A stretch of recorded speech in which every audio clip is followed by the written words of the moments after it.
In this video, I want to talk about how do you know if you've been called to music.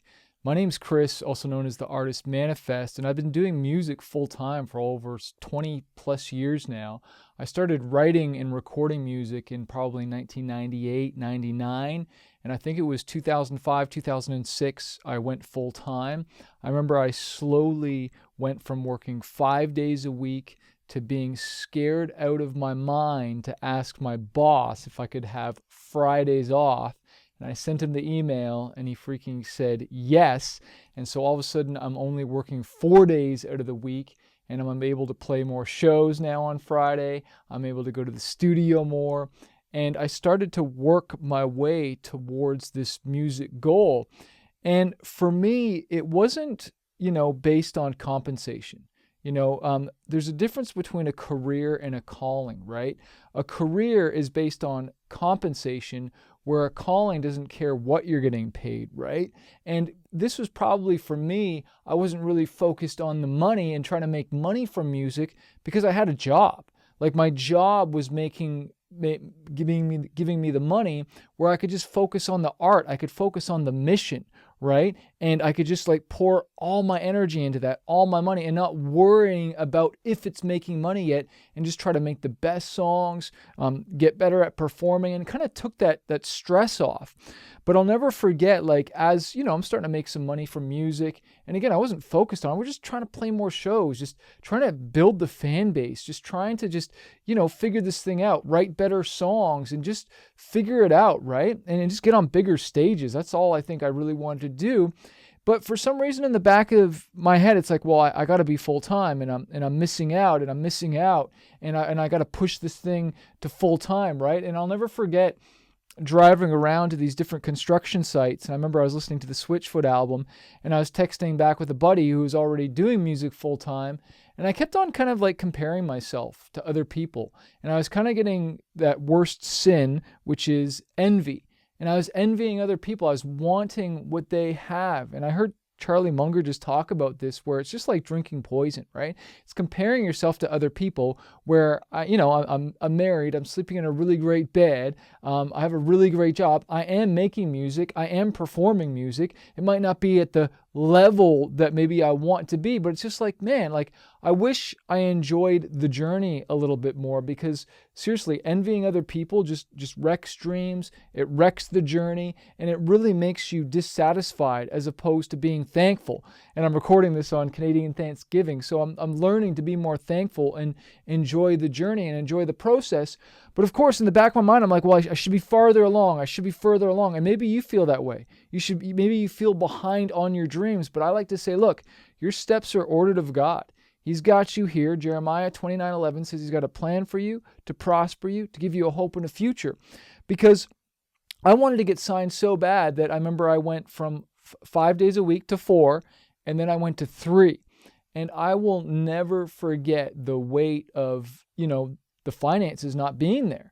Because even though I was starting to play shows and get paid and selling merch, all of a sudden, just killing that extra day, I remember my bank account and just the feeling ooh, and all of a sudden I'm at home and I don't have shows booked and I'm trying to book shows, and I'll never forget somebody rejecting me, didn't want to book me for a show, and the way they did it was rude, and I remember it cut deep.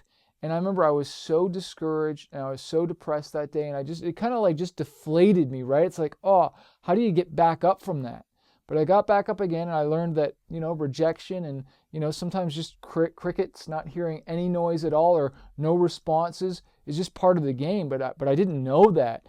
And I didn't realize I'm my own boss now. When I was working at home and trying to get this music thing going, there's no boss saying, hey, get this going. And I wasn't making money unless I sold something, unless I sold a CD, or, somebody sent me half a deposit for a show for me to come perform and play. It's all of a sudden, the money's still going out because I got to pay for rent, food, all this stuff, right? But I didn't have the money coming in every single day because the job was kind of like that security blanket, and I started to kill that before I really had the music thing going. And this is where I've said to so many artists, and I remember a manager saying to me, Chris, you don't know how good you've got it. You've got that job. The money's coming in. Just put that into the music and keep growing that.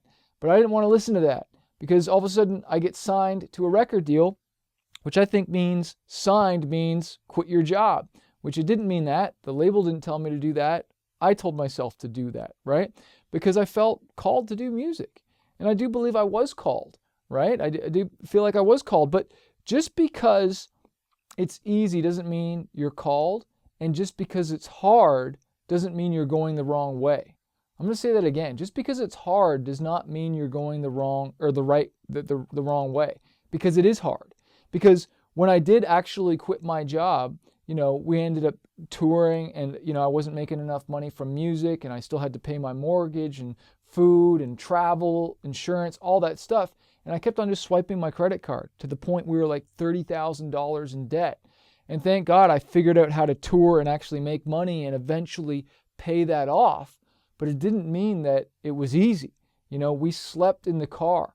I remember me and my wife slept in the back of our minivan at a festival because we couldn't afford a hotel, didn't want to drive all the way back home, and just wanted to save some money, and so that we could set up really early and make sure we were like first ones there to sell merch and stand behind a table for hours and hours just trying to sell some more CDs before I went and performed at the festival, right? And she just reminded me today of this time we were at this hotel, and she would take extra oatmeal packages and stuff just so we could make oatmeal or take food from the green room for the next day, just so we could like save a few extra bucks so we didn't have to buy lunch or buy dinner, right? Just to save some money because it was hard times.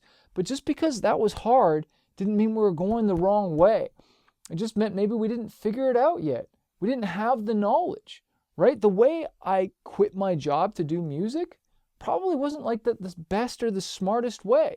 And that's where the Bible says people perish for a lack of knowledge.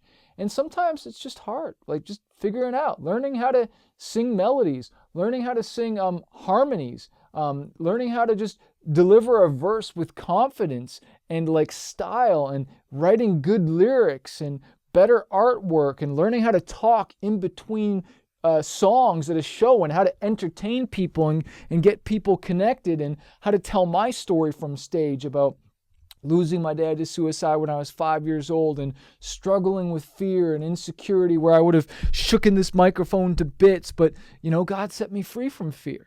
And he really showed me how to have confidence that I wasn't born with a spirit of fear, but a spirit of power, of love, and of a sound mind. And it taught me to take my eyes off myself and focus it on other people and loving people. But I had to figure all these things out. What kind of merch sells, what merch doesn't sell, how to put bundles together, how to do Kickstarters, where radio is risky, but yet sometimes can provide benefit, when to work with a label, when not to, how much to pay for a feature, when sometimes I overpay, right? All these different things that I didn't know, I had to kind of learn the hard way and kind of through the school of hard knocks, right? But this is the thing, you don't have to learn the hard way, right? You don't have to. And I want to actually invite you to my Spotify challenge this week, which is 5 days straight of me doing Q&A every single day, me doing a live training, but we'll get to talk one-on-one. So maybe you can avoid some of these mistakes that I've made over the past 20 plus years, right? That's why we do this. So I'll put the link below, but you just go to 10xyourfanbase.com/let's go, because now is the time. Now stands for no opportunity wasted. And now is the time for you to get in the game. It's not to walk in fear. It's to walk in faith. It's to put some action to your faith. Stop saying, oh, I'm going to pray about that, and just get in the game. And that's one thing that I realized is that like action fuels success, and faith without action is dead. Like you need to have action behind it. You need to do something. And I find that action flushes out the fear and it brings clarity. And then it's a lot easier to steer a moving ship than one that's just standing still. Like at least get moving, because even if you make a mistake, then you can turn. But it's hard to get you to even turn the right way if you're not even moving at all. And for some of you, we need to just get you moving. We just need to get you moving in the right direction. But I just want you to know, like, just because like it's all working out doesn't mean you're necessarily called or not called. Right? Like you have to know that like you were called to this. Like you got to love it. That's how I knew like I was called to, is because I just love it. I would do it for free, and I did it for free. And I did it for the love of it, because I just love the game. I love putting songs together. I still love to perform. Hopefully I'll get to perform again soon. But like I would do it for free, right? And sometimes people say a calling is when something is really hard for other people, but it just comes so naturally to you, right? But just because it comes naturally to you and you have that born talent, a lot of people waste that talent because they have a bad attitude, or they just make really bad decisions, or they partner with wrong people. So a talent is part of it, and talent might open the door and get you in the room, but a good attitude will keep you. Smart decisions will keep you, not going into crazy debt, not all of a sudden pivoting and doing a completely different thing as far as song-wise and style. But, instead of getting bored from what works, get paid from what works. And what I'm trying to say there is, if like you found a formula that works song-wise or producer-wise or manager-wise, stick with it. You know what a lot of artists do? All of a sudden we find success, so and maybe it was with a label, and then we're like, oh, I'm successful, I'm leaving that label. Or we find success with a producer, and we write all these amazing songs, and they bring us all these hits, and we're like, oh, I'm too good for them now. I'm going to go work with this other producer.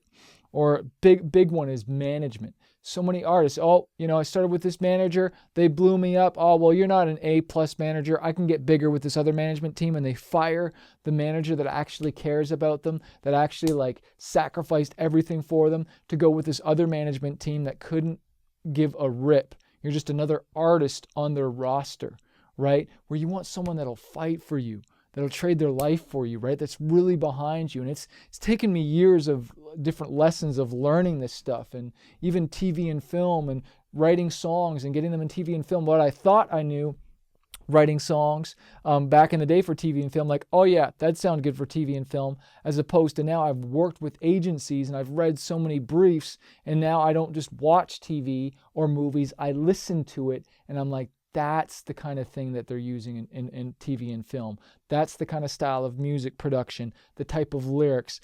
They don't like these types of lyrics or those types of lyrics, right? I'm starting to learn this stuff, but it didn't happen overnight, right? It's just trial and error.